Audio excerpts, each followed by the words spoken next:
Good morning, students. I am your English educator Vandana Dubey. I am here back again to teach you chapter 2, How the Bulbul Became King of Birds by Meera Oberoi. So let's begin with the warm up. Folk tales are old stories told again and again by people over many generations. Here is a folk tale from Britain that tells us how the tiny wren became the king of birds. So folk tales वो stories होती हैं जिनको कि बार बार describe किया जाता है over generations and generations. सो यहाँ पे एक जो फोक टेल है वो ब्रिटेन से रिलेटेड है, जिसमें बताया गया है कि कैसे जो बुलबुल है, जो टाइनी रेन है, वो कैसे किंग ऑफ बर्ड्स बनती है। Once all the birds sat together to choose a king. एक बार क्या होता है कि सभी बर्ड्स एक साथ बैठी होती हैं अपने राजा को चूज़ करने के लिए। Each of them claimed he was fit to be king until the eagle said that the one who could fly the highest should be the king. It means that कि जो भी वहाँ पे बर्ड्स होती हैं उसमें से ईगल कहता है कि जो बर्ड सबसे ज़्यादा ऊंचा उड़ेगी उसी को किंग बनाया जाएगा। The other birds agreed. जो दूसरे बर्ड्स होते हैं वो राजी हो जाते हैं। The eagle flu the highest and cried I am the king. Means जो ईगल होता है वो सबसे ऊंचा पहले से ही उड़ना जानता था, तो ऊंचा उड़ के दिखा देता है और बोलता है कि अब मैं ही राजा हूँ। But a little bird above him piped up, no I am the king of birds. It was a tiny wren who had hidden himself in the eagle's feathers and manage to fly a little higher on his own. Means जो eagle था उसके feathers में वो अपने आप को वो बुलबुल छुपा के रखती है और उससे थोड़ा सा ऊंचा उड़ के दिखाती है और बोलती है कि नो, मैं किंग हूँ, मैं सभी बर्ड्स की किंग हूँ क्योंकि मैं ईगल से ज़्यादा ऊंचा उड़ सकती हूँ। Now read an Indian folk tale about how some birds used their wits to choose a king. जो ना यहाँ पे जो अब इंडियन फोक टेल है, अब उसमें बताया जाएगा किस तरह से सभी बर्ड्स हॉर्नबिल को हटा करके बुलबुल को अपना राजा चूज़ करते हैं। The great hornbill was once the king of birds. एक बार क्या होता है कि जो हॉर्नबिल होता है वो सभी पंछियों का राजा होता था। वो खुद से ही राजा खुद को घोषित कर देता था। He was as harsh as his voice and crueller than his heart beak. वो उतना ही हार्श एंड क्रूअल था जितना कि उसके नेल्स, बीक्स एंड बाकी उसके बॉडी पार्ट्स और उसका बिहेवियर थे। The fierce hawks and the big grey owls never felt his wrath. जो बड़े पंछी होते थे वो उसके गुस्से से बच जाते थे, but the little ones knew all about it. जो छोटे वाले पंछी होते थे वो उसके बारे में सब कुछ जानते थे, क्योंकि वो उनको किस तरह से टॉर्चर करता था और उनको पनिश करता था वो उन्हीं को पता होता था। It was them he picked on. Pick on means someone is to treat someone unfairly by punishing them. Means जो भी छोटे पंछी थे वही उससे पीड़ित थे। वो betide any little bird who made a mistake. वो बिटाइड मीन्स जब कोई परेशानी में पड़ जाता है तो हम उसको वो बिटाइड करते हैं। जैसे you mean there will be trouble for that person. Means जो भी लिटिल बर्ड्स थे जब भी वो कोई मिस्टेक करते थे तो वो क्या होते थे, वो बिटाइड होते थे, यानी वो ट्रबल में आ जाते थे। He would pin down the fluttering little creatures with his heavy टैलोन्स।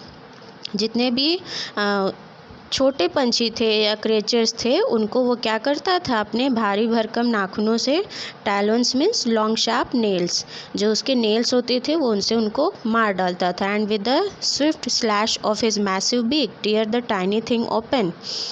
The birds grew weary of his cruel ways and held a secret meeting in the branches of a great banyan tree. एक बार क्या होता है कि सभी पंछी new king को choose करने के लिए जो बनियान ट्री होता है उस पर बैठ के मीटिंग करते हैं।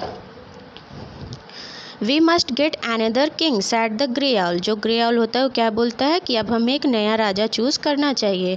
The hornbill doesn't deserve to be king. जो हॉर्नबिल है वो राजा होना डिज़र्व नहीं करता। He uses his power to attack to the weak and helpless. वो अपना पावर हमेशा जितने भी कमज़ोर एंड हेल्पलेस बर्ड्स हैं उन पे यूज़ करता है। Let's make the peacock our king said the common pigeon who wished his feathers were not a dull grey. He is so beautiful and he has a readymade crown on his head. Means जो pigeon होता है वो अपना idea देता है सभी को कि हमें पीकॉक को अपना किंग बनाना चाहिए, क्योंकि उसकी जो फेदर्स है बहुत ही ब्यूटीफुल है, उसकी तरह डल ग्रे नहीं है। सो ब्यूटीफुल फेदर्स एंड जो उसके हेड पे क्राउन है ब्यूटीफुल सा, उसकी वजह से हमें उसको ही राजा बनाना चाहिए। No said the others, he is too vain, and when the rains come he spends all his time dancing. तो vain means very proud of one's looks, means जैसे कि किसी को अपने लुक पे बहुत घमंड होता है तो उसको हम बोलते हैं when.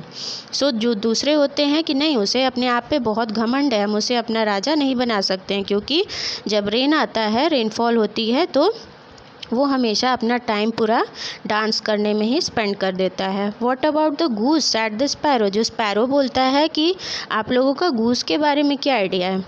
No said the rest, he comes only when the cool winds begin to blow.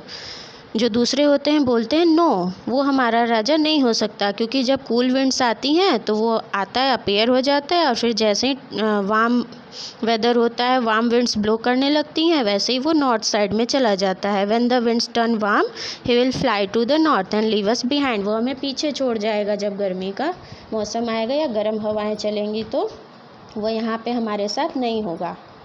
So next what happened that you can see these birds are sitting together on a banyan tree and they are holding a secret meeting, and so it went on until the parrot said, I think the bulbul should be our king. सो जो parrot होता है वो अपना idea क्या बोलता है कि बुलबुल को हमारा किंग होना चाहिए। That suggestion has some merit, merit means जिसमें कुछ पॉइंट हो, क्वालिटी हो। Said the wise looking stork, जो बुद्धिमान स्टॉक था उसने क्या कहा कि हाँ, इस बात में कुछ पॉइंट है। He sing sweetly, has a happy cheerful nature, and above all he is not cruel and vengeful. उसका जो चेयरफुल नेचर है, हैप्पी बिहेवियर है, एंड जो भी उसका बिहेवियर है दूसरों के प्रति बहुत ही अच्छा है, क्योंकि वो कभी भी रिवेंज लेने का नहीं सोचता है। और बहुत ही मेलोडियस एंड ट्यूनफुल सॉन्ग वो गाता है। He doesn't hurt tiny birds like me, said the tailor bird, bobbing his tail. वो जल्दी जल्दी जो टेलर बर्ड होती है अपनी पूँछ को अप एंड डाउन करते हुए क्या बोलती है कि बोलता है कि जो भी ये बुलबुल है वो हमारा राजा हो सकता है, क्योंकि वो किसी भी छोटे क्रिएचर्स को क्या करता है, हर्ट नहीं करता है कभी भी। But who will tell the hornbill he is no longer king, asked the small blue kingfisher fearfully. He will kill the one who does, जो किंगफिशर होता है बोलता है क्या कि ओ जो ये किंगफिशर है तो बहुत डेंजरस है, फिर उसको ये सब कौन बताएगा कि अब आप हमारे राजा नहीं हो, हम लोग बुलबुल को राजा बनाना चाहते हैं। जो उसके सामने ये बताने जाएगा वो उसको मार डालेगा।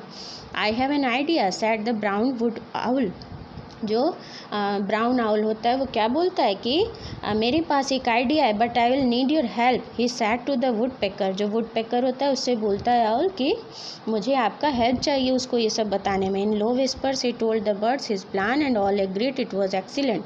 जो भी आउल का प्लान होता है उसको सभी एक्सेप्ट कर लेते हैं और बोलते हैं कि ये आइडिया सबसे अच्छा रहेगा। Why are you here? So a few weeks later the brown owl went to the hornbill who was sitting on a peepal tree preening his feathers।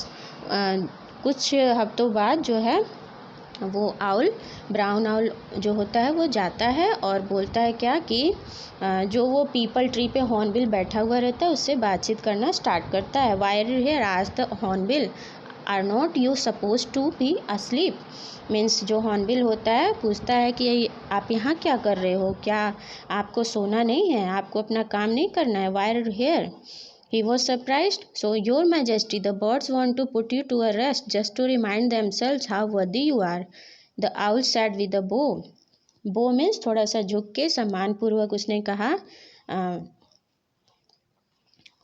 Hornbill से कि किस तरह से सभी बर्ड्स उसको सम्मानपूर्वक जो उसको थोड़ा सा रेस्ट देना चाहते हैं।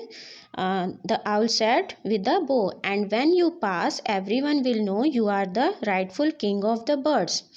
So, जो भी आप हमारे राजा हो तो आप कितने काम के राजा हो, आप कितने अच्छे हो, ये आपको अपने आप को प्रूव करना होगा एक बार के लिए। वो सब लोग एक बार आपका काम देखना चाहते हैं। The hornbill thought, and since thinking didn't come easily to him, he took a while. Very well, he said at last. What do you want to me to do? जो हॉर्नबिल होता है वो कुछ समय के लिए सोचता है, उसको थोड़ा समझ में कम आता है तो थोड़ा टाइम लेके वो बोलता है कि बहुत अच्छे, मुझे क्या करना होगा, आप मुझसे क्या करवाना चाहते हो। You will have to fly up into the sky, land on a thick branch and break it.